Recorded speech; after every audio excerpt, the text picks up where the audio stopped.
Jadi sebenarnya kita mau berhubungan dengan media gitu atau seperti yang tadi dilakukan oleh Kemenak tuh apa sebenarnya? Bagaimana idealnya lah menurut Mas Hakim? Media ini kejualan informasi, ya kan? Makanya jangan pelit informasi, ya. Nggak usah pelit-pelit, ya nggak usah pelit, kuncinya itu. Yang perlu ditingkatkan, yang perlu dipertahankan. Ini ada 4.500 satuan kerja. Bayangkan 4.500 kalau separuhnya saja melakukan masifikasi atau prestasi. Sebenarnya bisa. Luar biasa. Cek. Oke, Kemenak Podcast. Kita sudah kehadiran narasumber di ruang podcast kita, wartawan senior. Oke, langsung kita sapa saja. Assalamualaikum warahmatullahi wabarakatuh. Waalaikumsalam warahmatullahi wabarakatuh. Sehat Mas Hakim? Alhamdulillah, moga tambah sehat. Iya. Makasih Mas Hakim sudah hadir di ruangan yang sederhana ini. Kita bisa ngobrol-ngobrol. Sama-sama, ini loh, bukan sederhana, ini mewah ini untuk ukuran Kementerian Agama malah ini.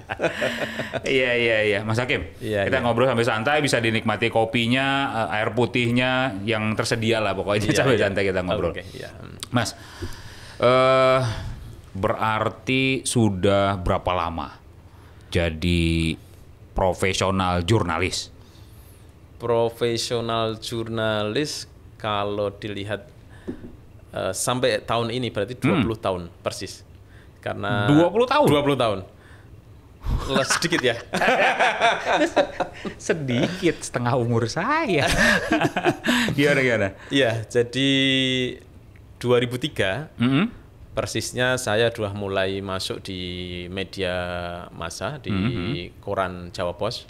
Jawa Pos Group di Semarang di Jawa Tengah. Itu saya bahkan belum lulus itu. Masih sudah profesional? Sudah profesional belum lulus. Oh gitu ya. Ini uniknya.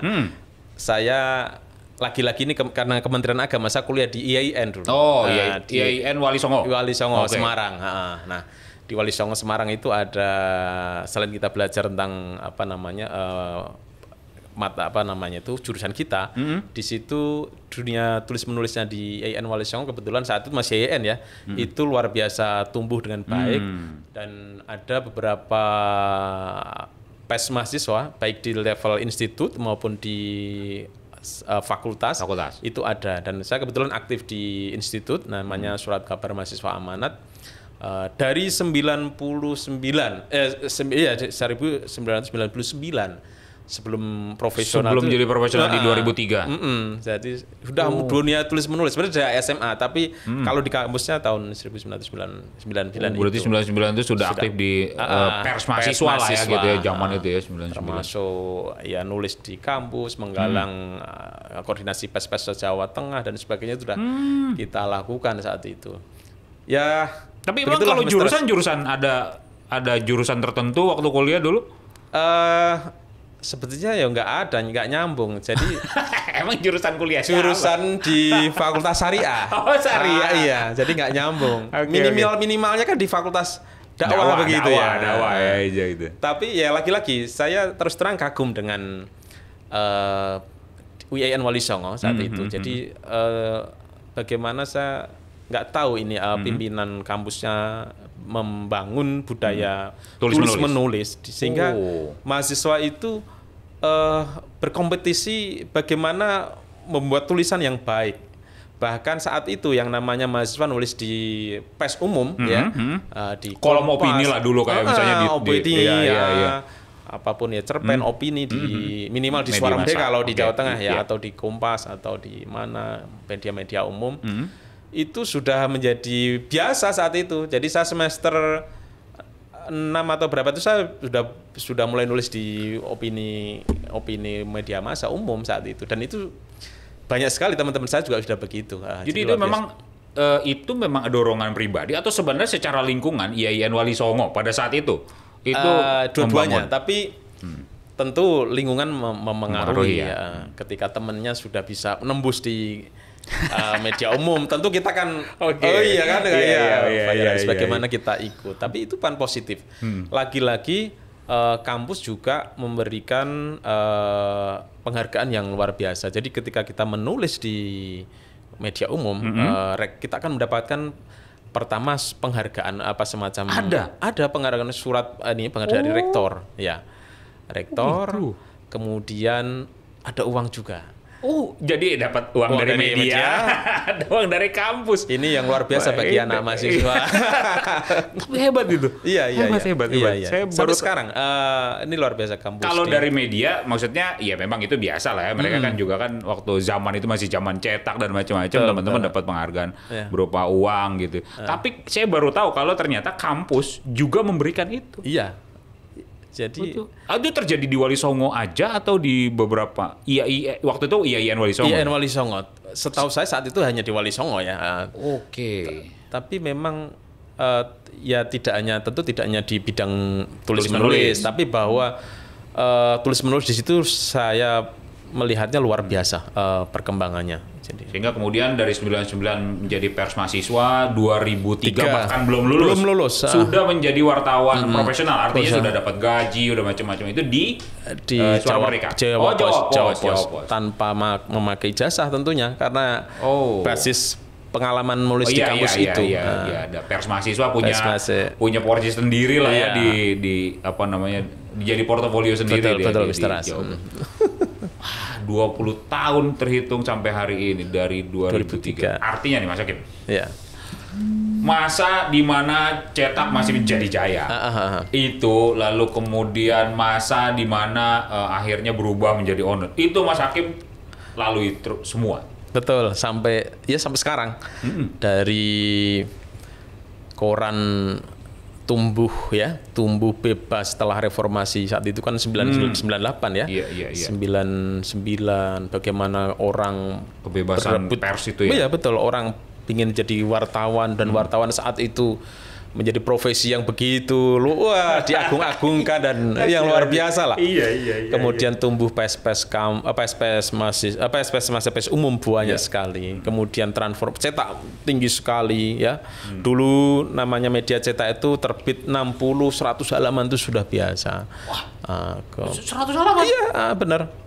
Hari ini cetak hanya 16 halaman. Kita lihat ya. 100 halaman banyak waktu itu. Betul. Betul. Kemudian cetak pada masa puncaknya sekitar tahun 2010 sampai 2014. Kemudian mulai turun ya, perkembangannya era masuk media sosial, kemudian turun media cetak sampai sekarang mulai tumbuh lagi, dalam arti kepercayaan publik terhadap media tumbuh lagi. Ya, cetak sekarang tetap tergerus tapi sudah bertransformasi ke e-paper ya kalau cetak sampai sekarang mulai tumbuh e-paper ini, orang mulai tumbuh ke arah digital. Oke. Itu berarti mengalami semua masa itu ya, era aja. Tapi dulu di Jawa Pos itu, di Jawa Pos waktu di Semarang. Itu tahun berapa, Pak? Iya, tahun 2003 sampai 2006. 2006 setelah 2006 itu berarti masih jayanya cetak. Masih jaya. Dan waktu itu Mas Hakim dicetak itu ya. Udah ada online waktu itu. Sudah ada, tapi sedikit, tapi juga bukan menjadi apa ya? Kalau dulu cetak tetap menjadi nomor satu. Iya. Ibaratnya kalau ada konferensi pers, kalau media cetak belum hadir, ya belum dimulai. Sebaliknya kalau sekarang, kalau sekarang media cetaknya nggak datang ya nggak dianggap.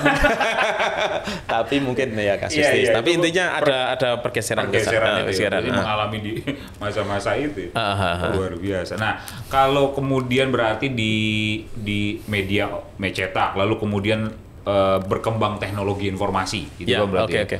Berarti kan kemudian ada publikasi yang juga berkembang gitu. Berarti di media online, media lalu kemudian sekarang ada citizen journalism. Nah, masa itu Mas Hakim, saya sedikit tahu juga terkait kiprah Mas Hakim ketika ke Jakarta lalu berhubungan dengan Kementerian Agama. Dari bahkan tahun 2009 Mas Hakim ini sudah ikut ngawal publikasi Kementerian Agama. Gimana ceritanya bisa tiba-tiba ada di Jakarta itu? Ya karena saya 2000 saya bergabung di 2006 ya.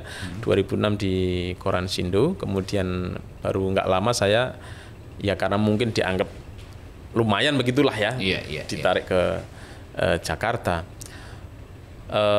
Karena di Jakarta ya saya tentu berinteraksi dengan liputan-liputan yang termasuk kementerian. Nah, nggak tahu mungkin redaksi melihat saya backgroundnya ya tadi Wali Songo yang Kementerian Agama, mungkin masih ada nyambung-nyambungnya, irisannya santri lah. Nggak tahu kalau Nah mungkin itu. Nah 2009 mulai liputan-liputan di sini. Kemudian 2010 saya dipercaya menjadi anggota Media Center Haji. Itu 2010. 2010. Kayak apa cerita? Nanti kita cerita terus ya. Ini soal MCH ini ya. Terus selanjutnya. Iya. Kemudian setelah MCH saya semakin intens hubungan saya dengan Kementerian Agama itu. Jadi saya melihat, mengamati dan mengetahui bagaimana pola kerja-kerja tim kehumasan di Kementerian Agama yang mungkin kalau lihat hari ini sudah perubahannya luar biasa. Mungkin seiring dengan perkembangan teknologi ya, tapi bahwa ada transformasi yang luar biasa menurut saya di Kementerian Agama, khususnya di kehumasan ini. Gitu. Iya, berarti dari 2010 sampai taruhlah 2009 sampai 2010 berinteraksi dengan Kementerian Agama, berarti tahu juga, menjadi saksi sejarah juga bagaimana perkembangan dunia kehumasan atau kerja-kerja kehumasan di Kementerian Agama gitu. Betul. 2010 itu berarti ikut MCH. Iya. MCH itu Media Center Haji, sahabat religi. Ya, teman-teman wartawan ini kemudian menjadi salah satu unsur, satu bagian petugas haji yang diberangkatkan untuk meliput haji di Arab Saudi. Iya. Itu berarti masa awal-awal atau sebenarnya sudah berapa? Sebelumnya sudah ada juga ya MCH. 2010 bukan yang pertama kan? Kalau kita lihat sejarah MCH itu kan dibentuk setelah tragedi Mina 90. Nah, jadi itu bagaimana agar pemberitaan tentang haji di sana itu utuh, kemudian bisa ditangkap juga utuh kepada masyarakat di Indonesia, keluarganya dan sebagainya. Makanya dibentuk MCH. Jadi ya saat itu ya sebenarnya sudah cukup lama, mungkin sudah belasan tahun ada MCH. Dan memang MCH sangat membantu faktanya sampai hari ini. Tapi 2010 itu gimana pengalaman Mas Hakim menjadi MCH itu? Ya tentu karena saya berangkat dari cetak, tentu masih menjadi media yang istilahnya utama begitu ya, media yang utama. Ada online beberapa media online saat itu, kalau nggak salah 2 kalau nggak salah. Tapi ya sifatnya hanya untuk bergabung saja, tapi bukan saat itu era cetak masih tinggi Mas Rus ya. Jadi masih tinggi, kemudian pola peliputannya juga masih sederhana, saya kira alat-alatnya, kemudian pola pengirimannya, kecepatannya dan sebagainya. Kalau sekarang ini kan luar biasa, bahkan jamaah sendiri sekarang bisa mengupload, yang itu membuat tantangan besar bagi teman-teman tim Media Center. Kalau dulu kan informasi itu menjadi hegemoni, media wartawan gitu. Itu berarti di 2000 ya, itu kerjanya tuh berarti kalau di sana, kalau kan berarti rapat redaksi dimulai jam 7 di Jakarta, berarti berita harus sudah dikirim dari sana tuh mungkin jam 4 kali gitu ya? Iya pasti. Dan itu dulu kita tidak bisa menyusun berita di dalam mobil atau kita sambari liputan begitu ya. Hari ini teman-teman MCH kita datang ke lapangan, ke bandara atau ke Masjidil Haram, bawa handphone gitu, langsung ngetik, langsung terkirim ke Jakarta atau kayak tanah air. Kalau dulu harus balik lagi ke kantor Daker daerah kerja ya gitu ya. Memang repot. Bahkan saya dulu sering bawa tas besar untuk bawa laptop. Plus ininya modemnya. Jadi dulu dibawain modem Mr. Ros. Jadi modem besar gitu. Jadi itu bareng-bareng di mobil, ayo ngetik, kita berhenti di mana, nyambi ngetik, dan belum ada ada namanya teknologi BlackBerry, tapi kan masih mahal saat itu. Iya, dulu juga ya kapasitas huruf kayak tidak gitu semudah kan juga kan, aduh. Nah, luar biasa. Hakim. Nah itu tadi sebenarnya sudah sempat disinggung soal bagaimana transformasi humas, transformasi dunia publikasi yang dilakukan oleh Kementerian Agama sejak Mas Hakim bergabung itu menjadi saksi sejarahnya. Nah maksudnya bagaimana humas, kita ingin minta insight lah, pertama testimoni, bagaimana pengalaman atau sebenarnya kesan lah yang Mas Hakim bisa sampaikan ke kita terkait dengan dunia kehumasan publikasi yang dilakukan oleh Kemenag. Iya, kalau kita tarik ke belakang ya sekitar 10-13 tahun yang lalu begitu ya, ada perubahan ya, pola publikasi, pola komunikasi publik yang dilakukan oleh Kementerian Agama. Kalau di era 2009 sampai 2013 atau berapa ya, saat itu saya melihat bahwa saat itu seiring media-media cetak masih tinggi jaya-jayanya, kemudian media sosial juga, platform media sosial masih terbatas. Media-media cetak online itu begitu memiliki hubungan erat dengan Kementerian Agama, ya, Kementerian Agama. Lebih-lebih saya melihat saat itu dari sisi SDM di Kementerian Agama itu belum, di kehumasan saya melihat belum banyak orang yang memiliki keterampilan untuk melakukan publikasi.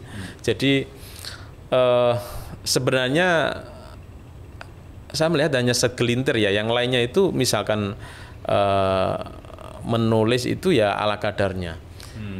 Ini berbeda dengan sekarang, bahkan kemampuan untuk mengakses teknologi ini, mohon maaf, saya saat itu bahkan sampai ngajari teman-teman humas buat email itu saya itu.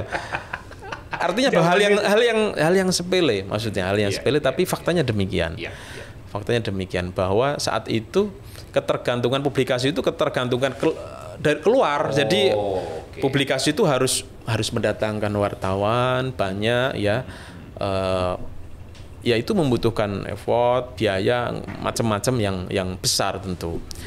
Tapi bahwa di situ relasinya memang intens ya. Bahkan dulu karena zamannya saat itu ada forum wartawan Kementerian Agama, sampai begitu intens banget. Kemudian seiring setelah pergantian pucuk pimpinan juga transformasi teknologi digital era 2013-14 sampai 2020-an begitu ya, itu juga ada perubahan pola komunikasi dan publikasi di Kementerian Agama. Di situ saya melihat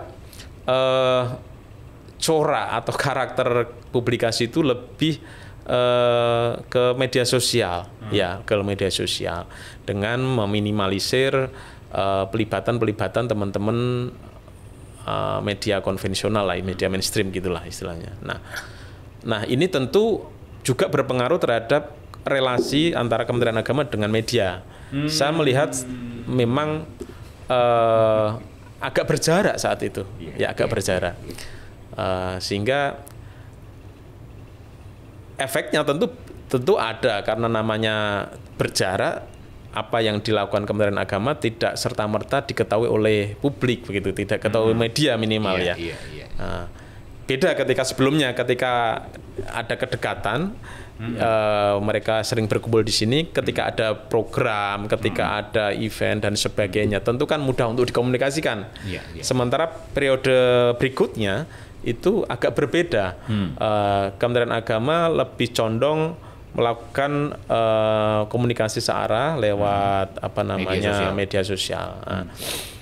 Kemudian ada bergeseran juga berikutnya yang agak mulai perubahan agak signifikan saya kira itu tahun 2012 2021 ya, seiring masuknya Gus Yakut Khalil Qomas ini ya, Gusmen lah istilahnya kalau kena Gusmen ini,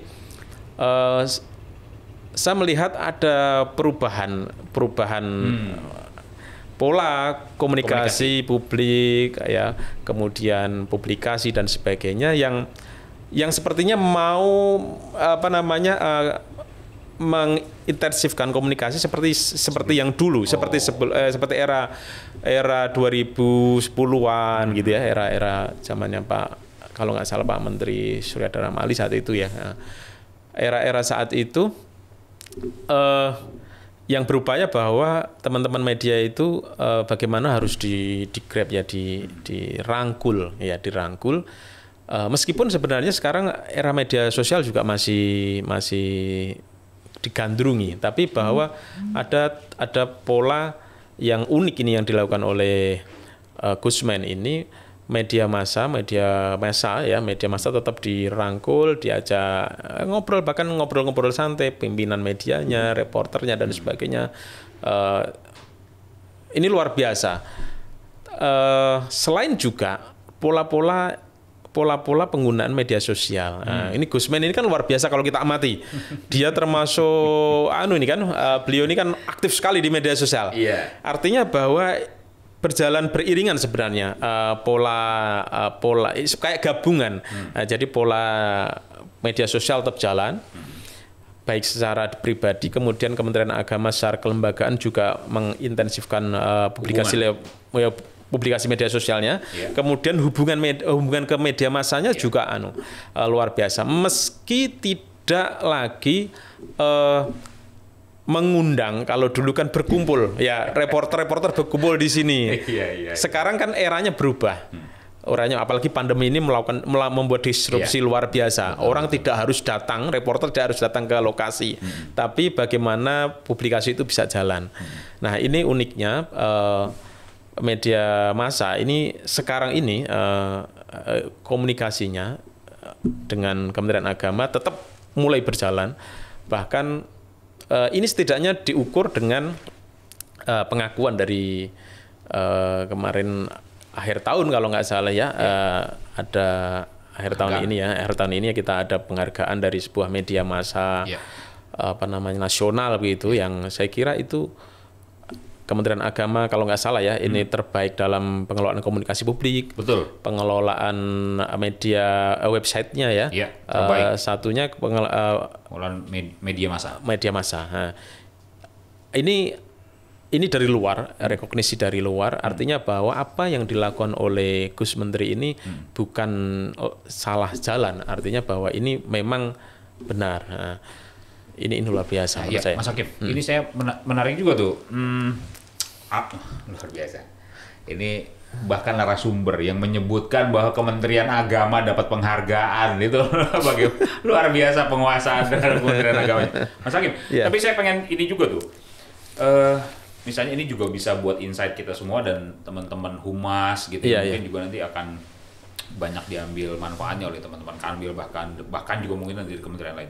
Sebaiknya Mas Hakim, bagaimana sebenarnya lembaga pemerintah itu berkomunikasi, berinteraksi dengan media? Gini, mohon maaf nih, misalnya ya, kita ngobrol aja nih, misalnya gini. Ada giumnya kan ada macam-macam tuh terkait hubungan dengan media. Lembaga pemerintah gitu berhubungan dengan media tuh kalau terlalu dekat diinjak, kalau terlalu jauh ditinggalin. Ya kan gitu kira-kira inilah ya, selentingan. Jadi sebenarnya kita mau berhubungan dengan media gitu atau seperti yang tadi dilakukan oleh Kemenak tuh apa sebenarnya, bagaimana idealnya lah menurut Mas Hakim?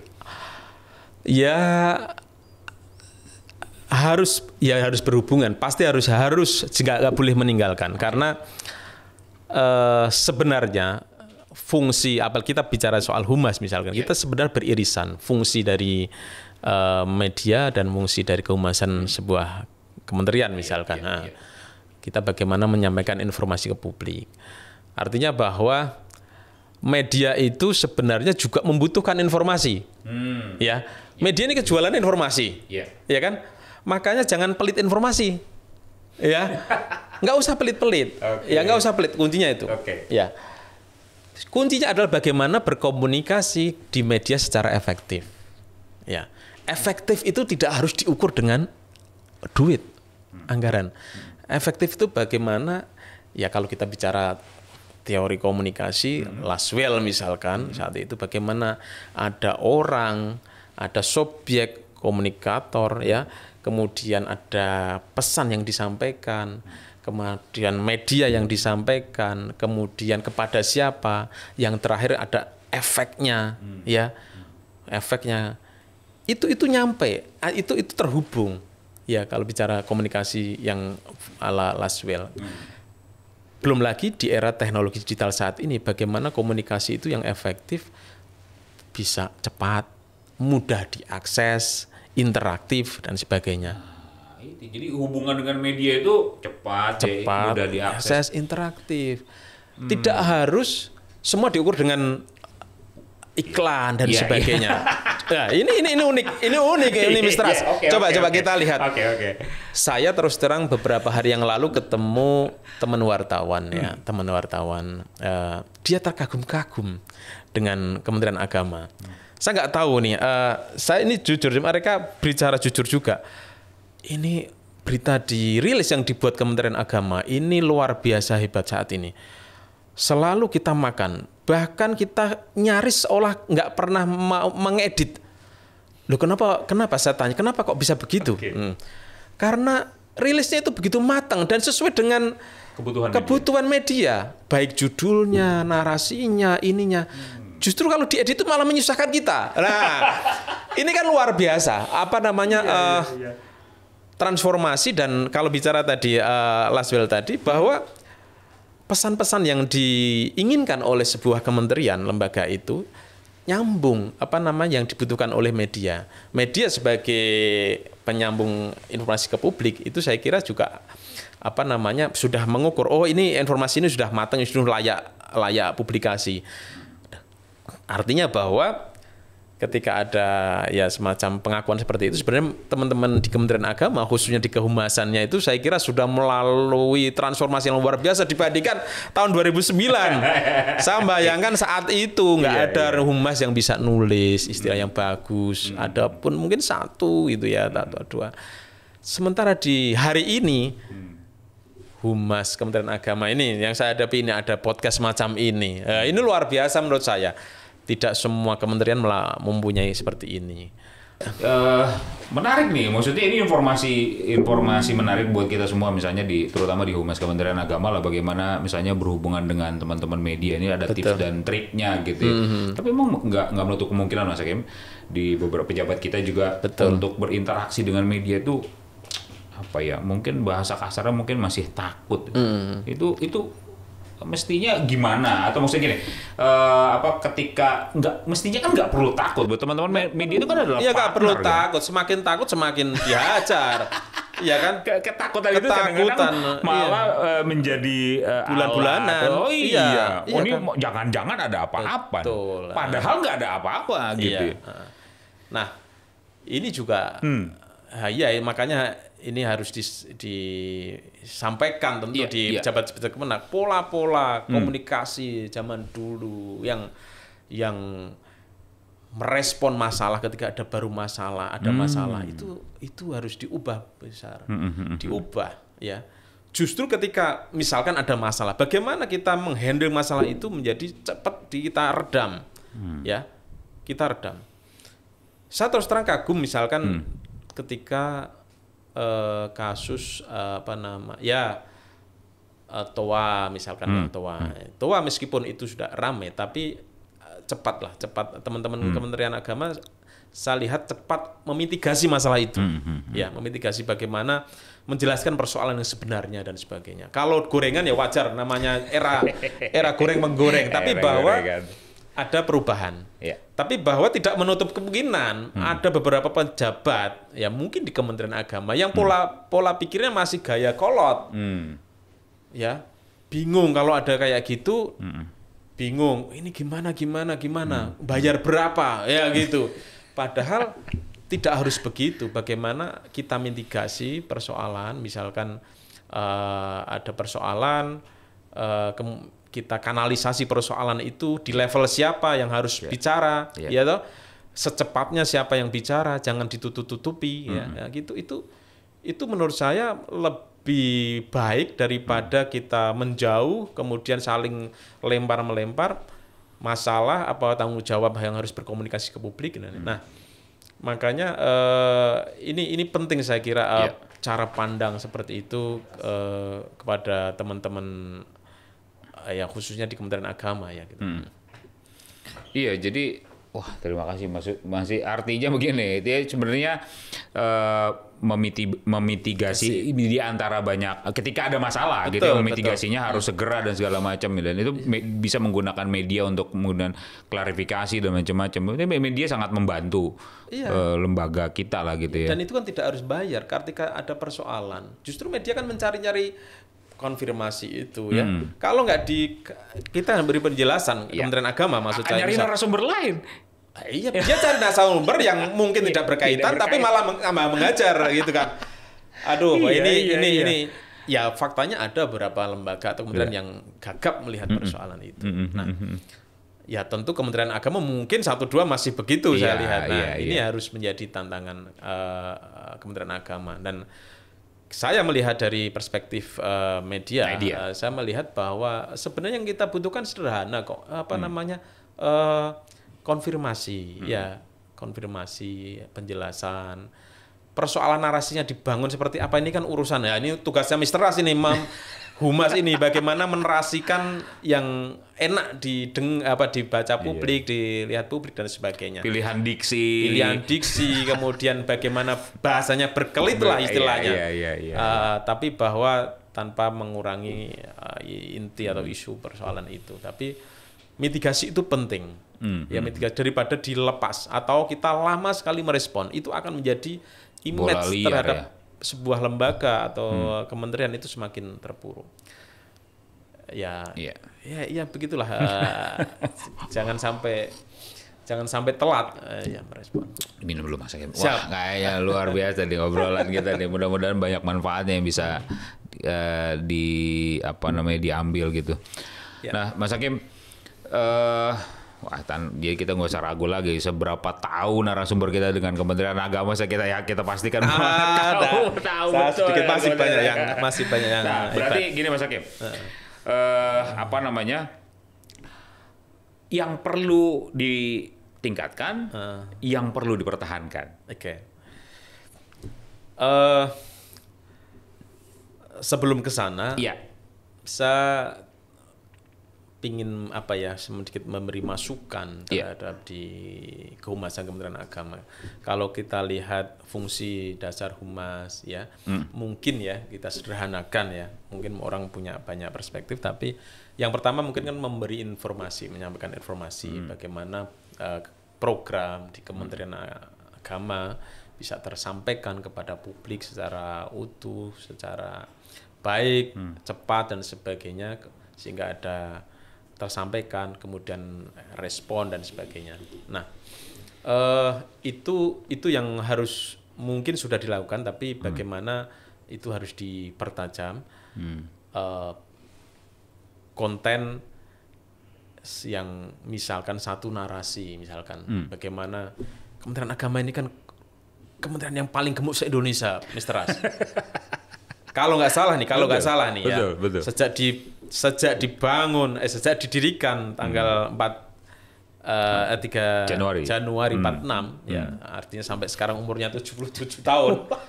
Ini ada 4.500 satuan kerja. Betul. Ini nggak ada yang nandingi ini. Betul.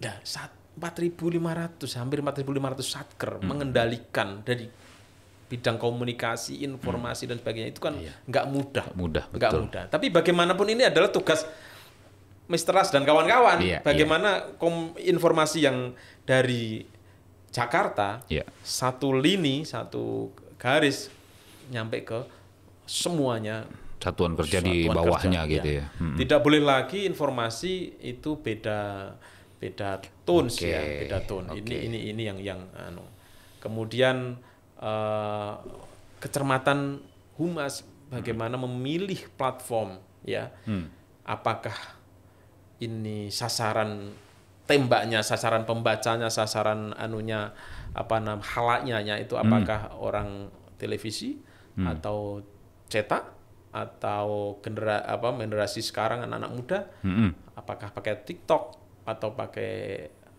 podcast atau pakai apa? Ini yang harus benar-benar dicermati teman-teman. Pilihan platform maksudnya. Pilihan platform, kecermatan ya.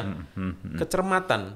Mungkin orang di Bali ya, orang di Bali lebih suka misalkan, ini saya nggak tahu, ini hanya ini aja contoh, lebih suka di YouTube misalkan kebanding dengan media cetak misalkan, atau di NTT misalkan, tentu memiliki karakteristik tersendiri.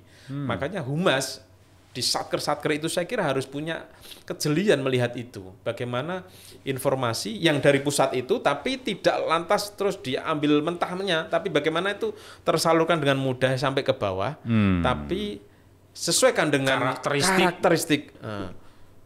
Apalagi kalau zaman digital sekarang, nggak sekedar platform, waktu tayang, jam, iya kan? Betul. Iya kan? Betul. Kalau kita lihat di media online saat ini, betul. kapan prime time, kapan? Iya. Nah, kalau kita upload atau menyampaikan informasi tengah malam tentu nggak ada efeknya.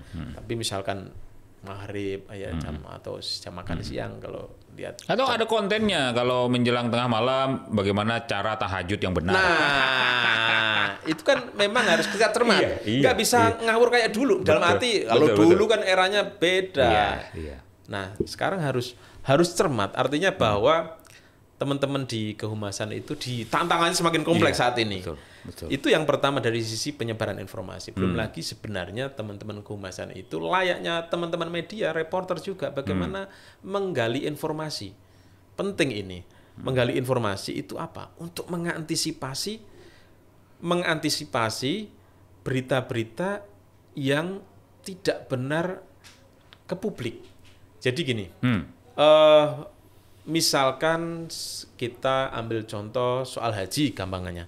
Haji saat ini, hari ini ibaratnya jamaah haji semuanya memegang handphone ya. Bagaimana dia ada kejadian sedikit yang menurut jamaah ini heboh gitu atau memiliki nilai informasi, pasti akan cepat-cepat disampaikan di grup WA-nya dan sebagainya. Nah, kalau teman-teman Humas tidak memiliki budaya untuk menggali informasi yang layaknya yang dilakukan oleh media massa, yang kalau dulu Humas kan hanya menangkap kalau ada masalah nanti baru direspon. Mestinya kalau sekarang menurut saya ini seiring era digital yang butuh kecepatan, teman-teman Humas juga harus bagaimana menggali kalau ada sinyal-sinyal persoalan di tengah masyarakat, keagamaan, ada fenomena keagamaan apa yang ada masalah, di situ ada misalkan ada jamaah mendirikan gereja susah misalkan, ini kan juga persoalan, ini akan meletup nih benar. Mestinya ini teman-teman Humas juga sudah proaktif, ini bagaimana dimitigasi. Jadi ketika citizen tadi, orang mungkin sekarang citizen journalism meletupkan persoalan itu, Humas itu sudah cepat memitigasi. Oke. Iya. Bahkan sebelum isu itu meletup, Humas sudah melakukan mitigasi. Karena eranya sekarang udah nggak bisa kita menunggu kayak dulu. Kita nggak bisa menunggu kayak dulu. Nggak bisa ya. Informasi itu begitu cepat bahkan dari siapa aja. Nah, ini tantangan sebenarnya. Ini yang kerja-kerja Humas menjadi sangat beririsan dengan seperti yang dilakukan oleh teman-teman media. Bagaimana menggali informasi secara lengkap, jernih. Jadi informasi yang muncul ke publik itu benar-benar jernih. Mungkin silakan informasi lewat media sosial, tapi bahwa Humas itu juga cepat menyampaikan informasi, merespon, tapi benar-benar lengkap dan menjernihkan, menyelesaikan, meredam dan sebagainya itu. Jadi komunikasi ke publik itu bukan hanya soal klarifikasi masalah ya? Bukan, harus diubah cara pandang seperti itu, harus diubah. Ini sebenarnya tantangan menurut saya. Nah, gitu. Kalau perspektif teman-teman Humas, kalau media senang-senang saja ada berita yang heboh dari sisi traffic online viewer dan sebagainya.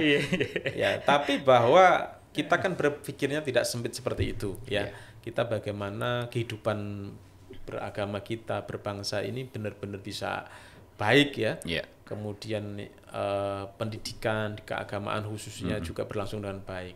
Makanya kita harus mitigasi segala persoalan itu.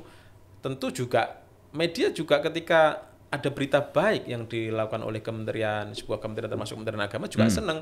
Jadi isi media itu tidak mengerikan lah, tapi bahwa misalkan di situ ada harmonisasi luar biasa di sebuah daerah, kehidupan beragama, kemudian ada prestasi madrasah ini, madrasah di Kementerian Agama yang sekarang naik kelas luar biasa, Ini kan juga konsumsi kepada publik yang baik, yang mencerahkan, yang menyehatkan. Bahkan isu-isu yang seperti ini sudah kami di Koran Sindo lahap lah ini. Jadi ini harus jadi memang misalnya nggak menunggu masalah berhubungan dengan media itu, kita bisa sampaikan bahwa banyak capaian Kementerian Agama yang sudah atau di masing-masing satuan kerja di daerah misalnya banyak. Bayangkan 4.500 kalau separuhnya saja melakukan masifikasi atau publikasi prestasi. Sebenarnya bisa. Luar biasa. Cuma catatannya memang kalau saya lihat istilah tantangan yang dilakukan yang dihadapi Kementerian Agama adalah tantangan bagaimana termasuk di media sosial ini belum masif publikasi di media sosial. Ini yang harus ke depan harus ditata, dikelola sebaik mungkin menurut saya. Iya, maksudnya berarti misalnya jumlah satuan kerja yang begitu banyak. Betul. Jumlah ASN ini juga mungkin kalau TNI Polri kan bukan bandingan tapi maksudnya sebagai kementerian atau lembaga itu kan 304 atau 200 ribu ASN gitu. Itu luar biasa gitu. Maksudnya kita tinggal mau melihat ini sebagai tantangan atau ini bisa jadi hambatan gitu ya. Iya, sebenarnya ketika misalnya kita lihat ini sebagai peluang sebenarnya untuk memasifikasi lain lagi Mr. Ras. Kementerian Agama itu punya isu-isu yang sangat seksi. Haji. Madrasah, pesantren, toleransi. Itu lagi-lagi jangan dianggap sebuah masalah, tapi ini kalau kita kelola dengan baik, haji dan sebagainya. Ini kan menjadi berita yang bisa menguasai opini publik lah istilahnya di jagat informasi ini. Jangan sampai orang melihat Kementerian Agama itu seperti dulu kereta tua yang jalannya pelan, rapuh, nggak punya program misalnya. Gitu kan. Sudah masinisnya mungkin nggak ganteng gitu kan. Ibaratnya begitu keretanya lambat, usang gitu. Siapa yang mau melirik gitu ya. Tapi saya terus terang kagum hari ini sudah ada transformasi luar biasa ya. Kereta Kementerian Agama ini hari ini seolah menggoda publik. Terus terang menggoda publik. Orang menjadi bertanya-tanya, kok bisa ya Kementerian Agama. Gini juga Mas Angge, misalnya bisa jadi gini, misalnya gini, bahwa capaian-capaian yang dilakukan oleh Kementerian Agama dalam kapasitasnya itu sudah ada dari dulu. Betul. Sudah ada pastinya, dari dulu. Pasti kalau itu. Artinya mungkin kan kemudian pola-pola komunikasinya publikasinya yang hari ini kita terus memperbaiki diri lah, semakin baik gitu loh. Saya melihatnya begitu Mr. Ras. Jadi dari sisi selain memang faktor eksternal teknologi dan sebagainya, saya melihat di internal Kementerian Agama khususnya wabil khususnya di kehumasan itu ada penataan yang luar biasa, sehingga hari ini saya melihat teman-teman yang di Biro Humas misalkan itu anak-anak muda ya, dari sisi umur anak-anak muda, belum lagi dari sisi kemampuan. Saya kira platform hampir semua platform saya lihat di IG, saya setiap hari mantau di Facebooknya Kementerian Agama, Twitternya luar biasa aktif aktif. Makanya saya tidak heran ketika ada pengakuan dari sebuah media terhadap pola komunikasi publik, media massa, kemudian website dan sebagainya. Nyatanya memang berbeda, nyatanya memang ada perubahan signifikan. Tapi bahwa itu memang di luar itu masih banyak tantangan, tapi bahwa ini kerja ini belum selesai. Dan saya kira ini bukan terpatri pada sosok seorang menteri misalkan. Jangan sampai karena ini ada tugas kita bersama ke depan, menteri bisa silih datang berganti, tapi bahwa tugas mulia di kehumasan ini tak pernah henti. Ya. Saya kira ini juga tidak hanya menjadi tugas teman-teman di Humas, kita sebagai di media juga siap untuk support, siap sinergi, membangun ekosistem publikasi ini yang baik, mencerahkan masyarakat dan sebagainya. Itu menjadi tanggung jawab kita bersama hakikatnya. Luar biasa. Ditutup dengan closing statement luar biasa. Kementerian Agama, media, kita semua masyarakat Indonesia punya tanggung jawab untuk membangun Indonesia ini menjadi lebih baik. Terima kasih Mas Hakim, obrolan yang luar biasa. Sama-sama Mr. Saya senang sekali ini kesempatan yang luar biasa. Baik. Kepercayaan luar biasa, saya sedikit bisa ngobrol, entah manfaat atau enggak, semoga bermanfaat. Insya Allah banyak bermanfaat, terutama misalnya untuk maaf kalau ada kesalahan-kesalahan ya. Makasih Mas Hakim. Sama-sama. Assalamualaikum warahmatullahi wabarakatuh. Waalaikumsalam warahmatullahi wabarakatuh. Oke, thank you sahabat religi. Bungkus.